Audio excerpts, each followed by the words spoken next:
আমরা একটা জিনিস আওয়ামী লীগ এবং তাদের দুশোকে আমরা ধন্যবাদ আমরা নিজেদের মধ্যে যত মেধাবাদী থাকুক আমরা যেন একটা ব্যাপারে এক থাকি যে আওয়ামী লীগকে আমরা বিগত দিন আমরা আমাকে কিন্তু কাউকে রূপ দেখে নাই সবাইকে অত্যাচার নিপীড়ন নির্যাতন তারা করেছে। আপনি আমাকে বাসায় থাকতে দেয় নাই, আপনাকে অত্যাচার করেছে এমন কোন নেতা নাই তারা গ্রুপ থেকে করে নাই। সমস্ত যারা বিএনপি করে বিএনপির যারা ন্যূনতম কাজ করছে তাদের সবার বাসা হয়েছে পুলিশ হামলা করছে। সুতরাং আমরাও তাদেরকে এক মিনিট ছাড় দিব না।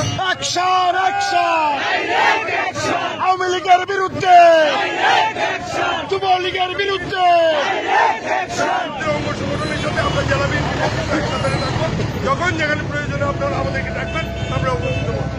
অবশেষে সবাইকে ধন্যবাদ জানিয়ে আমার নেতৃবৃন্দ জেলা যারা আছেন তাদেরকে ধন্যবাদ জানিয়ে আজকের এই এখানে ধন্যবাদ সবাইকে।